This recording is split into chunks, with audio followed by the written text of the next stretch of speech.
Pessoal, vamos lá começar essa correção. Ó, apostila número 2 do 5º ano. Apostila número 2. Dia 27 de abril, exercício de pontuação.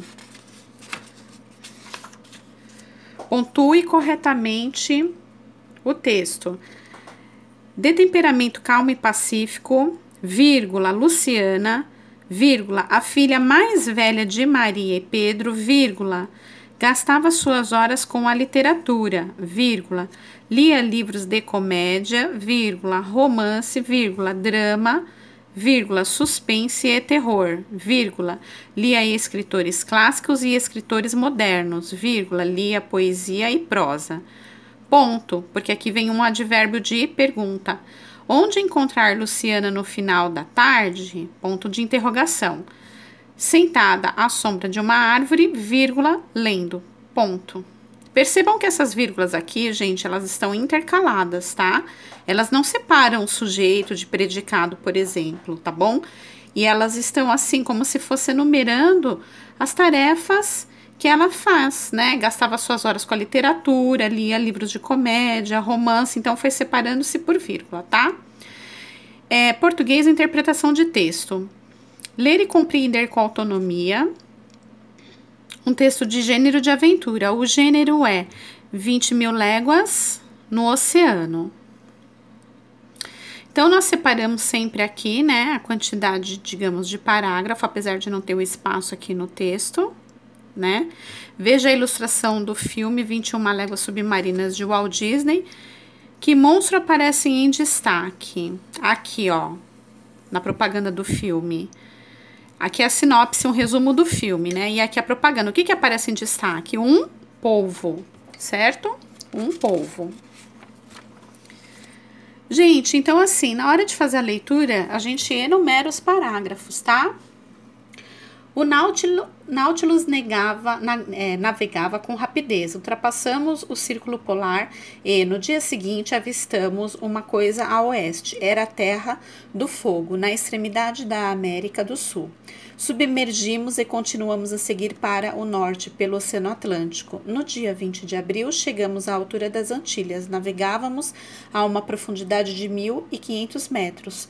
Conselho, Ned e eu observávamos o fundo do mar, pela vidraça do salão. De repente, Ned exclamou: "Vejam que monstro horrível!" Olhei para onde ele apontava e assustei-me. Diante de meus olhos agitava-se um polvo de tamanho colossal, nada menos que 8 metros de comprimento. Seus 8 braços contorciam-se com violência. No centro destacavam-se da cabeça 2 mandíbulas medonhas, que lembravam um gigantesco bico de papagaio. O Nautilus avançava devagar e o monstro acompanhou-nos. "Lá estão outros", gritou o Conselho. Mais 6 monstros juntaram-se ao primeiro. Vez por outra, um deles investia contra nós. Ouvíamos o estalido do seu bico no casco de metal.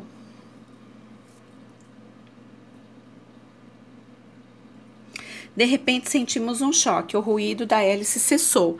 Passou-se 1 minuto e entrou o capitão Nemo, acompanhado de seu imediato. Não nos cumprimentou, foi direto até a vidraça e observou os polvos. Disse algumas palavras ao imediato e este saiu. "Ótima coleção de monstros temos aqui", eu disse ao capitão. "É verdade", respondeu ele, "e vamos combatê-los corpo a corpo." "Corpo a corpo?", repeti. "Sim, professora, a hélice está presa. Parece que um desses povos se agarrou nela. Não podemos navegar sem livrá-la."